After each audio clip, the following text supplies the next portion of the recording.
And just like that, we're back. Didn't even change because it was literally 1 minute. I ended the part one of part four, I should say, and going to do a part two here. And we're going to pick up now with, in my notes, first part sort of talked about the update. It's been 100 days, and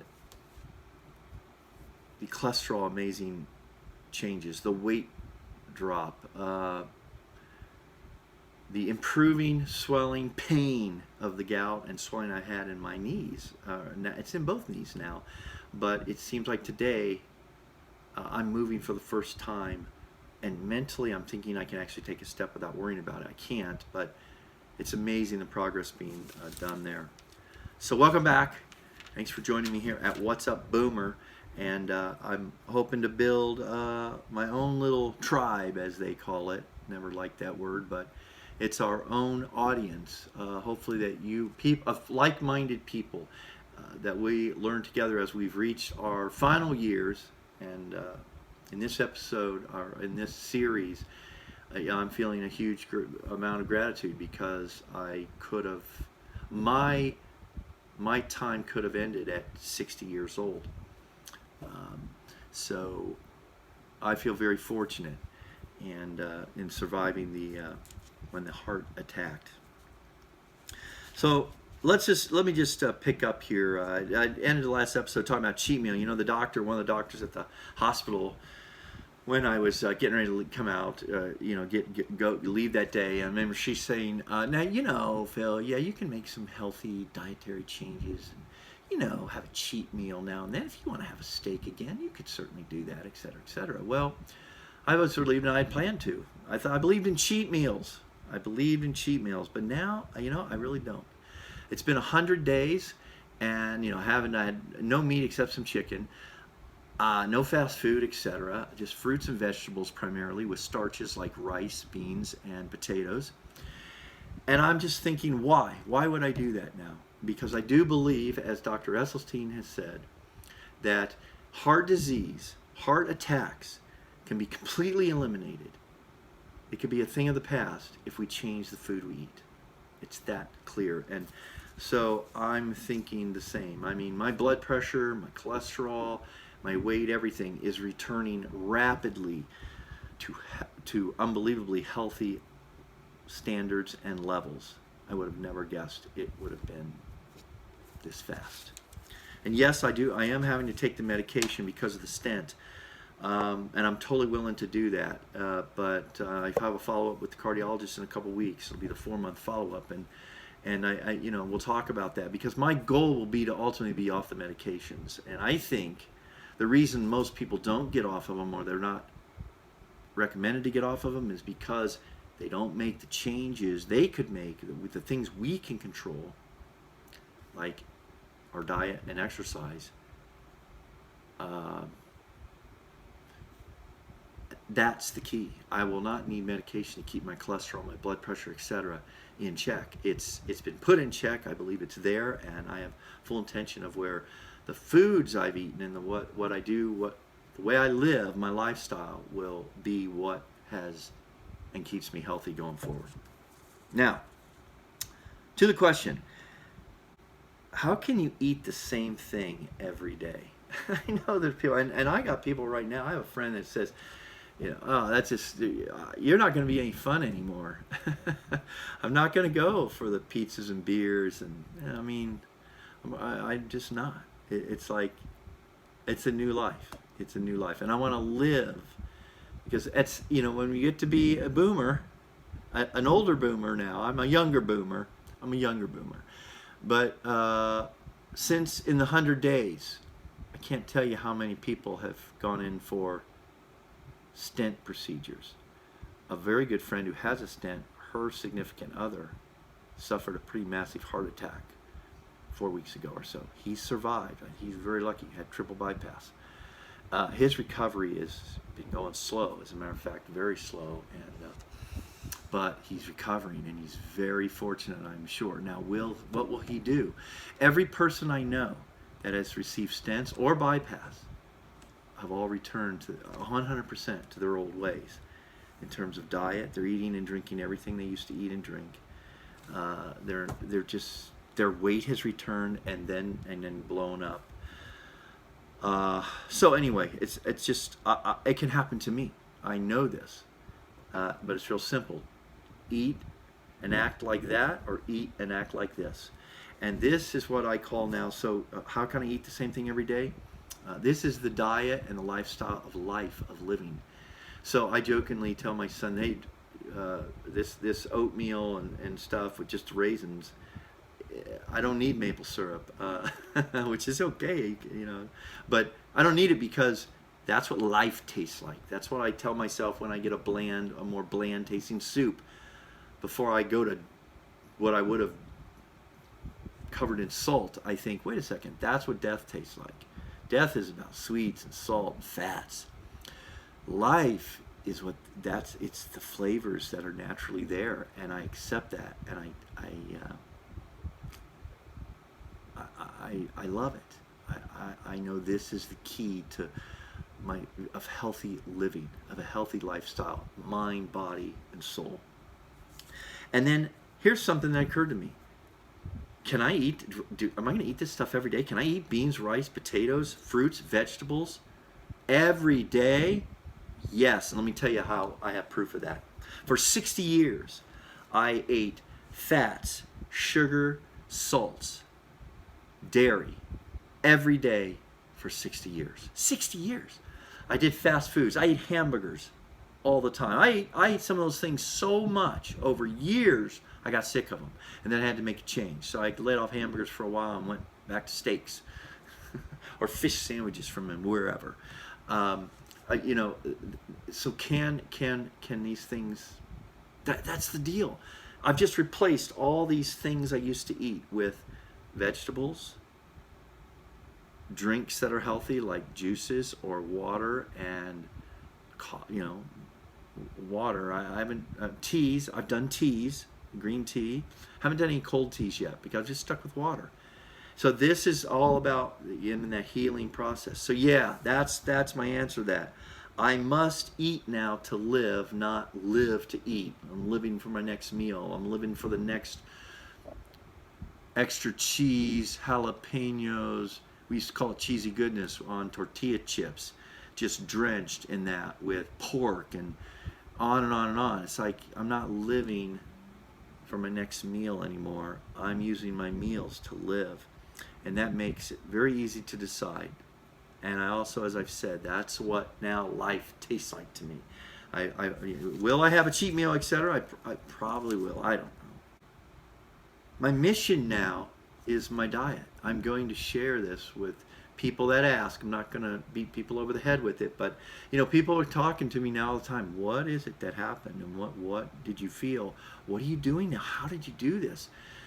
Many people say, "Oh, you look great." I don't really think so right now. I mean, it's just I look like I'm almost half the size. Well, I feel like I'm half the size, but I can't wait for my mobility to return where I can now exercise. I have a brand new treadmill right over there, and I bought it because I knew I needed to lose weight. I mean, I was 212 pounds on April 7th. You know, 174 right now, but had I started to use that, and I did use it a little bit, but you know, God protected me. That laziness I felt protected me, because at that point in time, I should not have been working out. As a matter of fact, I want to mention something very important right here that I think, what should you do as say a 60-year-old, 40-year-old, 50-year-old, and you've been sedentary for quite some time, and you're overweight, maybe your blood pressure's higher, your cholesterol's out. I mean, number one, get that checked. Don't start an exercise program, and I wouldn't even necessarily worry about your diet, although I would move toward, you know, what we know we're supposed to eat, we're not eating. But get off the salts and the sugars. Get rid of it. But see your doctor. Get your blood work done. See a cardiologist. Have things checked out. That's what I should have done. Because you know, I should have done that. I did. You know, I'd always worried about this when I was going to go hiking. I wanted to hike 14er in Colorado. I wondered about my heart health. And I did get checked out like 15 years ago before I went and hiked 14er. because I was worried about having a heart attack. It was something that I knew was in my family history, etc. But this time, here we are now turning 60, and I was being lazy. I should have gone to back to a cardiologist to say, let's have myself checked out before I hit that treadmill. All right. So I wanted to talk about 5 things what my daily activities look like that I make sure now, going forward now, because I do worry about, I wrote down, I want to be clear, I worry about my job. I've had, that's been affected by all this, and recently took a leave without pay. They've been very, very supportive, but there's some things, there's some stresses now in life that I worry about, obviously. I worry about retirement. We're going to talk a lot. I think this channel is going to talk a little bit about the optimistic choices and possibilities that we have now in this day and age, with the technology be as it may, that we can do some exciting things. But here are 5 things plus a side thing that I make sure I do every day now. Number 1 is I try to deal daily now with my stress. The type A personality needs to go. It needs to be done. I now don't believe in hurry. And I don't believe in tomorrow or yesterday. I focus on today. It's biblical. It's like, don't worry about tomorrow. And yet I always do, and always did, and still do. So stress, I did hear, is maybe just as important as anything you do in terms of recovery of anything, is you've got to de-stress your life. And so one of the things I do now is I do a morning practice. I read the Miracle Morning book. I've seen it around for years. But anyways, I spend the first hour or so, first 10 minutes in silence. I try to meditate a little bit, concentrate on breathing. Visualization practices. You go through the different steps there. Affirmations. I spend a little time every morning scribing, setting the goals, reviewing my day's activities, my priorities. I love this app that I just started. It's called the 5-Minute Journal. It's a gratitude journal where each day in the morning you list 3 things you're grateful for and 1 affirmation, and then in the evening you list 3 things that were amazing. To be honest, there's been days I had a hard time coming up with 3 amazing things today. How about just 3 good things? And I had a hard time with that. But it's about the mindset. It's about changing and becoming focused on the good and the grateful in your life, and I think that's so important now. Number 2, every day is diet. I'm going to eat to live, and because I consider myself an evangelist now on the plant focused, you can count on more updates on how that's going and the foods I'm eating and the recipes I'll be sharing with you. And just how this reset, I mean, in one way, having the reset I had was I didn't have a choice. And because of that, I was able to do it. Would I have made these choices? Probably not as quickly or radically as I have, but they needed to be made, and I'm so thankful for them now. I plan to continue to live by the plant-focused, the plant-strong diet. The third thing every day to be focused on is gratitude and being grateful. And like I said, start every day now with the gratitude journal, and I end every day with some thought given to that. Number 4, things to be committed to every day is family. My grandgirls, my kids, my in-laws, and my relationships with friends. That's it. This is what we need to focus on, I think, with our lives, in having more meaningful lives and living a life that matters. So I need to work on that. It's something I've needed to work on, and now going forward, that's something I plan to do. And number 5 is to think about my spirituality, and I encourage people to think about now, before you face your moment of mortality. Even though if that's when it happens, but I think it's important, and I think life becomes more valuable, it becomes, at least for me, becomes more,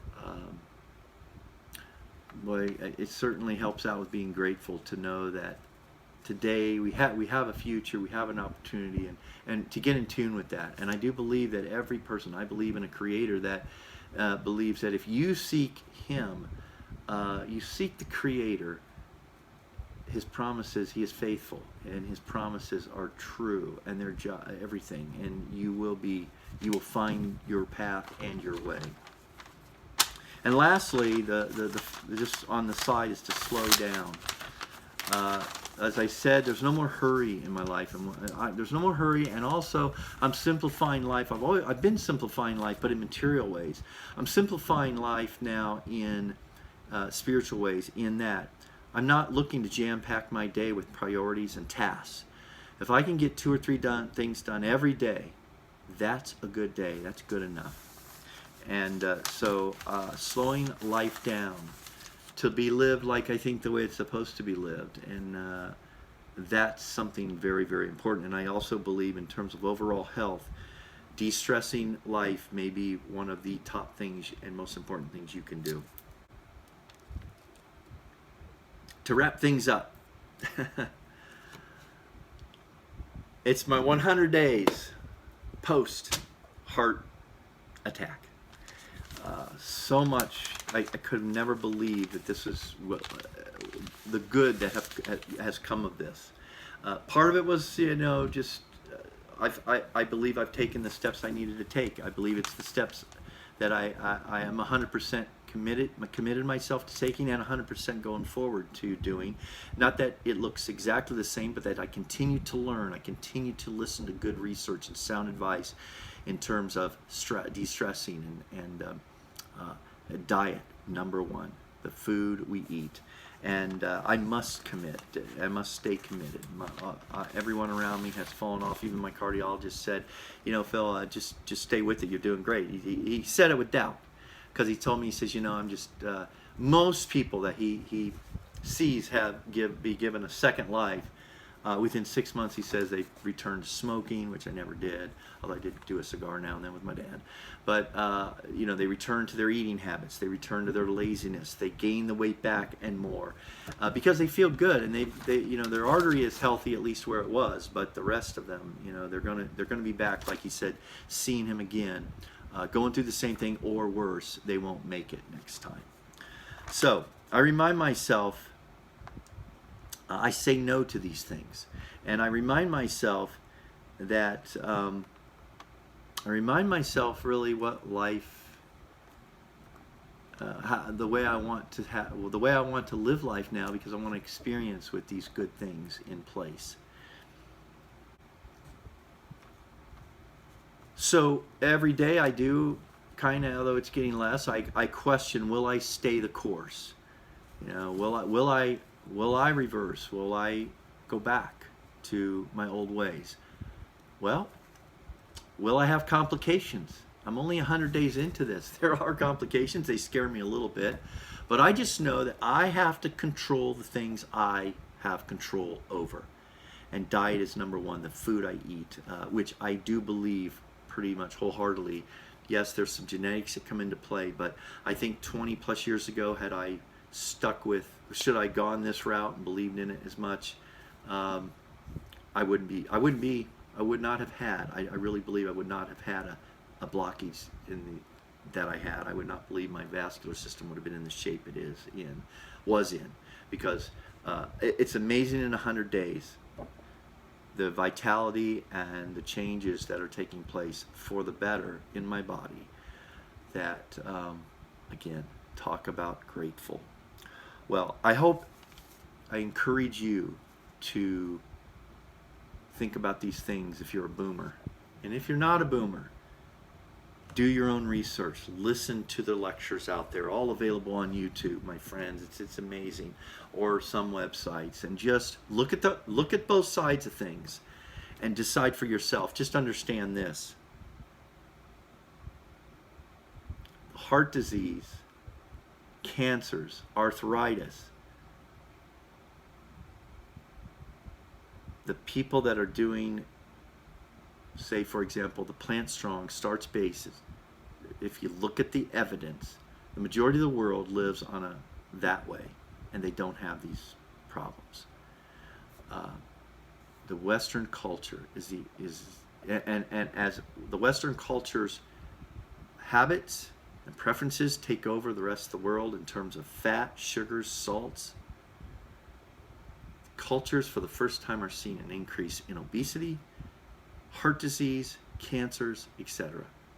So, going forward, you make your decision. You make your decision. You decide for yourself. And we'll go through it together as a Boomer Nation.